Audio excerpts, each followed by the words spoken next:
Assalamualaikum warahmatullahi wabarakatuh. Salam namo budaya, salam kebajikan untuk kita semua, teman-teman di seluruh Indonesia. Selamat pagi teman-teman. Pagi ini saya lagi jalan-jalan. Jalan-jalannya ini tepatnya di selatan kandang. Jadi kurang lebih 100 meter lah dari kandang. Nah, di belakang saya ini hamparan sawah yang sudah lagi panen teman-teman. Ini salah satu hiburan saya yang saya rasakan setelah dulu sempat 12 tahun hidup di kota besar. Nah, saya 2 bulan sekali itu saya pasti bisa ketemu suasana seperti ini teman-teman. Panen padi segala macam ini sungguh sangat membahagiakan teman-teman. Nah, saya yakin tidak semua teman-teman bisa merasakan apa yang saya rasakan seperti ini, selalu ketemu dengan orang mau panen padi dengan sawah yang menguning, sawah yang nanti diolah segala macam. Nah, ini teman-teman. Tapi saya juga ada sedihnya teman-teman. Sedihnya itu gini teman-teman. Ketika nanti sawah-sawah ini pada diolah sama saudara-saudara yang di dekat-dekat kandang, itu mayoritas yang ngolah itu sudah usianya di atas 50 teman-teman. Mungkin ini terjadi juga di tempat-tempat lain, bahwa sangat jarang sekali anak muda itu yang mau terjun ke dunia pertanian khususnya padi. Nah, akhirnya yang ngerjain ya hanya orang-orang tua. Metodenya pun jarang sekali berubah. Metodenya ya seperti itu terus, monoton seperti itu terus ya, karena memang taunya ya seperti itu. Nah, sedangkan generasi muda yang idealnya membawa perubahan, sangat sedikit sekali yang berminat untuk menggeluti usaha ini, pertanian padi. Jadi yang Indonesia yang dulu sempat menjadi lumbung padi di ASEAN, nah sekarang memang pemerintah terpaksa harus impor karena untuk memenuhi kebutuhan seluruh Indonesia. Nah, ketika pemerintah berwacana melakukan impor, pasti gejolak di masyarakat luar biasa. Ya simpel saja di grup-grup pertanian di Facebook, yang nggak suka dengan pemerintah pasti bulinya segala macam. Padahal setiap periode pemerintah, kecuali dulu zaman Pak Harto mungkin ya, nah, itu pasti impor semua, impor beras semua. Nah, sebenarnya salah satu permasalahannya yaitu di anak mudanya teman-teman. Anak mudanya tidak berminat meneruskan profesi ini. Dan ini agak uniknya gitu teman-teman. Dan ternyata minat anak muda untuk terjun di dunia pertanian, perkebunan, peternakan itu juga berkurang drastis. Pertanian, perkebunan itu berkurang. Jadi anak muda itu lebih suka untuk ya kerja kekinian lah, bekerja secara kekinian. Ini zaman modern, kerja kekinian gitu. Pinginnya seperti itu, ya. Tapi rata-rata skillnya tidak ada. Lulusan S1, mohon maaf ya, skillnya yang punya skill sama yang IP-nya tinggi nggak punya skill lebih banyak yang IP-nya tinggi nggak punya skill teman-teman. Nah, ini kan dramatis sekali. Khususnya di peternakan kambing domba, anak-anak muda yang tertarik sangat sedikit teman-teman. Nah, sekarang mulai banyak dirasakan teman-teman selama pandemi ini, banyak orang yang punya usaha mau buka ternak kambing domba segala macam. Itu kesulitannya bukan cari manajer kandang teman-teman. Kalau buka lowongan manajer untuk farm segala macam banyak yang lamar, walaupun nggak punya skill, ya kan. Tapi berasa sudah sesuai kualifikasi.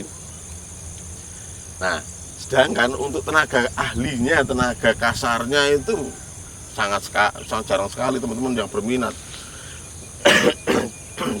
Jarang sekali yang berminat. Padahal peluangnya besar sekali teman-teman.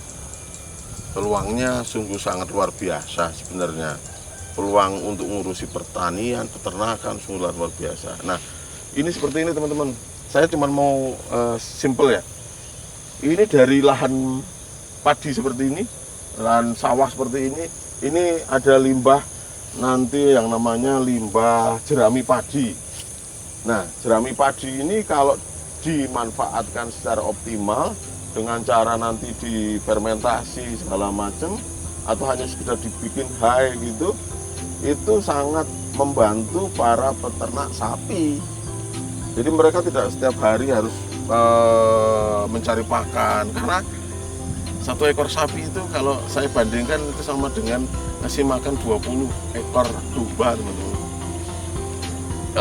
Kalau saudara-saudara kita para peternak sapi itu punya 5, nah ngaritnya kan luar biasa. Nah, kalau bisa ngolah ini jadi pakan simpanan untuk para peternak sapi, maka pekerjaannya akan semakin ringan dan akan punya banyak waktu untuk ngerjain hal lain. Nah, ini hanya dari soal limbah saja ya, teman-teman. Nah, saya terus terang mengerjakan beberapa sawah yang tidak produktif, yang memang sudah para pemiliknya itu frustasi. Kalau tak kerjain malah ngabisin ongkos, biaya traktor, biaya beli pupuk, biaya beli bibit segala macam. Ternyata nanti ketika dijual harganya tidak sesuai dengan harapan, akhirnya impas atau bahkan cenderung rugi. Nah, akhirnya saya olah tuh teman-teman. Saya tanami rumput. Saya tanami jambu, saya tanami pisang segala macam, dan dari lahan mati sekarang menjadi sumber rezeki, teman-teman. Saya cuma mengolah lahan-lahan mati dan saya olah, akhirnya sekarang jadi sumber rezeki. Nah, ini potensi yang memang harus kita gali, teman-teman. Ini saya bercerita soal situasi geografis di sekitar saya ya, yang daerah persawahan ya. Ada teman-teman nanti yang posisinya ada di daerah perbukitan, ada di daerah perkotaan, itu semua ada potensinya lah. Potensinya tinggal digali saja. Oh, saya ada di perkotaan, bagaimana saya bisa ikut ternak kambing domba, kasih pakannya pakai apa, segala macam. Ada caranya, teman-teman. Saya tinggal di daerah perbukitan, pegunungan, gimana caranya supaya saya bisa swasembada pakan, ternaknya, asetnya nambah-nambah terus. Ada caranya, teman-teman. Nah, ternak kambing domba, bertani, berkebun, buah segala macam tidak kenal usia, teman-teman. Bagi teman-teman yang mau memutuskan untuk terjun di dunia ini, dunia usaha ini, tidak ada batasan usia. Yang anak muda, monggo ayolah kita bangun Indonesia dengan pertanian, perkebunan, peternakan. Bagi bapak-bapak, ibu-ibu yang sudah mau masuk masa pensiun atau bahkan sudah pensiun, tidak ada kata telat untuk memulai usaha ini. Tidak ada kata telat. Nah, belajar pelan-pelan saja, pelan-pelan. Yang penting happy. Ketika sudah happy, nanti dijalani. Oh, saya sudah pensiun, usia sudah tidak muda, tenaga sudah tidak sekuat yang dulu. Yaudah, monggo bertani sayuran dulu di sekitar rumah. Jangan memutuskan, buka lahan besar untuk pertanian, jangan, terlalu berat. Yang dicari happy-nya saja. Nah, bagi anak-anak muda, bagi yang usianya masih 18 sampai 45, monggo saya ajak untuk mengoptimalkan sektor pertanian, peternakan, perkebunan, bahkan perikanan ya, Ini ada duitnya kok, yakin ada duitnya. Kelihatannya memang tidak kekinian. Kelihatannya memang tidak keren, teman-teman. Wah, yang lain main game online, sampean harus ke lahan, sampean harus ngarit, sampean harus mupuk. Tapi yang lain tetap main game online tanpa punya duit, jenengan panen, dapat duit banyak gitu. Nah, ini yang membedakan. Walaupun nggak kekinian, nggak apa-apa, teman-teman. VOC itu 350 tahun yang diambil apa toh? Hasil tani, hasil kebun itu yang diambil. Jangan lupa loh, Indonesia itu luar biasa loh, luar biasa potensinya. Cuman potensi itu jadi luar biasa kalau kita berani, dan kita mampu mengolahnya. Kalau enggak, Oke, nggak usah inilah, nggak usah berharap banyak dengan pemerintah yang akan berganti terus. Karena nanti kebijakannya akan tetap berganti terus. Pemerintah selanjutnya dari pemerintahan sekarang akan merubah banyak kebijakan. Nanti pemerintah selanjutnya seperti itu. Lebih baik mandiri lah. Lebih baik kita mandiri. Bisanya apa, yaitu kita optimalkan. Saya bisanya ternak ikan nila, ya udah ternak ikan nila. Saya bisanya tanam kangkung teman-teman. Saya bisanya ternak kambing, ayo ternak kambing. Saya bisanya cuma ngolah pupuk kambing untuk jadi buat kompos nanti dijual, monggo silahkan. Saya lebih tertarik ngolah padi, ayo ngolah padi. Saya tertarik tanam kelengkeng, durian, alpukat segala macam, monggo ayo. Nah, teman-teman boleh ngikuti tren, tapi jangan kelewatan banget ngikuti tren. Jadi ketika yang namanya singkong masih laku, ya kan, singkong masih dibutuhkan, umbi masih dibutuhkan, oke, teman-teman mau nanam porang boleh. Cuman ketika singkong, umbi segala macam ini harganya naik turun, sebenarnya banyak kesempatan di situ untuk mengolahnya supaya bernilai lebih. Ingat teman-teman, ada beberapa snack dari Bandung itu yang rasanya pedes banget, itu dijualnya udah bisa dengan harga tinggi. Tinggal kreativitasnya aja. Jadi jangan jual barang mentah, produk mentah. Oh teman-teman nanti panen kelengkeng, ya udah, jangan hanya sekitar pengepul, sudah saatnya online. Teman-teman, saatnya online, saatnya di-online-kan. Ini akan menjawab pertanyaan, nanti jualnya kemana? Ya jual versi online teman-teman. Teman-teman yang lihat ini pasti melek teknologi semua. Saya yakin teman-teman yang melihat video ini pasti tahu yang namanya YouTube, tahu yang namanya Facebook, tahu namanya Instagram. Itu kita gunakan semua teman-teman. Jangan ada pertanyaan lagi nanti jualnya kemana, ya kan? Melalui medsos ini teman-teman bisa jual kemana saja, pembelinya dari mana saja. Ayo, medsosnya digunakan teman-teman. Teman-teman, saya lagi panen singkong nih, keren, bobotnya satu bisa 10 kilo, 20 kilo. Wah, dipamerin. Oh, diolah jadi cerimping pedas, cerimping rasa durian, ya bisa aja lah, ya kan. Oh, singkong tapi rasa durian, singkong rasa madu, singkong rasa balado, bisa, semuanya bisa. Oh, saya lagi panen padi teman-teman. Wah, ini lahan persawahan seperti ini supaya tidak monoton, bagaimana? Wah, kalau nggak mau monoton ya tinggal dikasih jalan yang pakai kayu di atasnya, nanti bisa jadi tempat wisata, foto selfie sawah. Nah, macam-macam teman-teman. Kita tinggal kreatif saja. Kalau nggak kreatif ya tidak akan berubah. Kalau nggak kreatif tidak akan ada sesuatu yang lain. Nah, ini teman-teman, saya mengajak teman-teman semua, mari teman-teman, kita tekuni lagi sektor pertanian, kita tekuni lagi sektor perkebunan, kita tekuni lagi sektor peternakan, kita tekuni lagi sektor perikanan. Nah, ini satu ekosistem. Jadi teman-teman kalau mau tani ya idealnya punya ternak. Kita mau tani padi punya ternak. Teman-teman ada usaha kolam ikan, ya teman-teman juga ternak cacing misalnya gitu. Oh, yang punya ternak idealnya juga harus main perkebunan dan pertanian, entah itu kebun buah, kebun sayur. Nah, jadi bisnisnya ekosistem teman-teman. Nggak monoton. Sumber income-nya banyak. Kalau monoton sumber income-nya satu. Kalau sumber income-nya satu, ketika ada badai di situ selesai.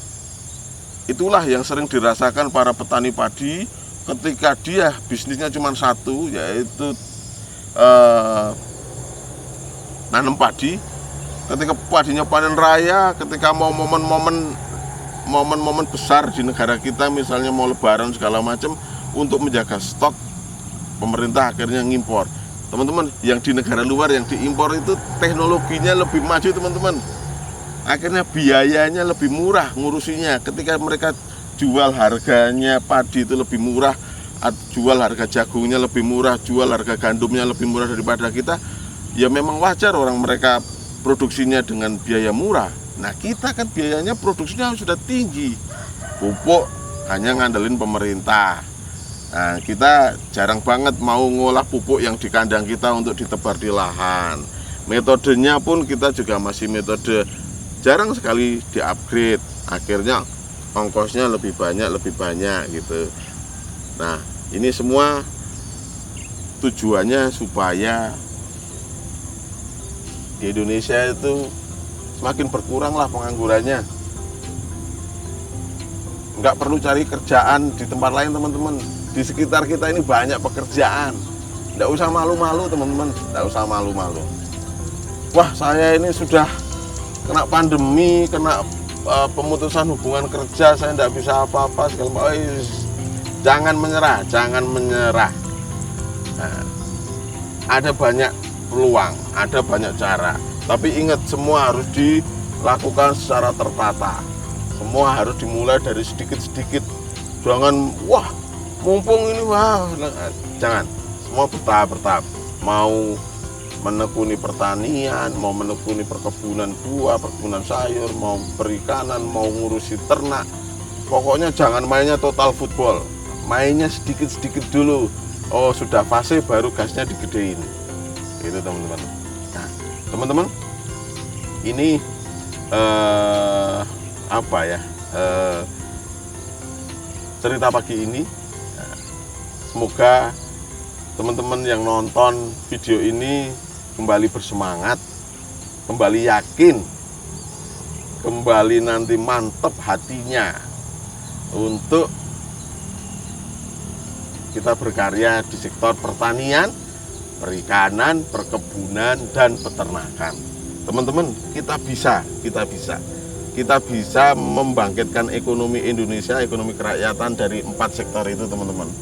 Oke teman-teman, bagi teman-teman yang mau lebih jauh, lebih dalam mengetahui mengenai peternakan kambing domba, silahkan nanti bisa lihat video-video kami sebelumnya.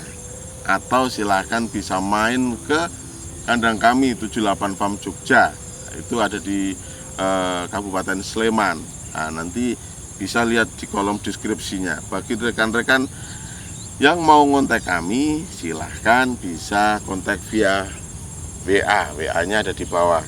Oke, bagi rekan-rekan silahkan kalau mau datang, kalau mau kontak kami, kita sharing belajar bersama mengenai peternakan kambing dan domba. Kebetulan saya faknya ada di situ, peternakan kambing dan domba.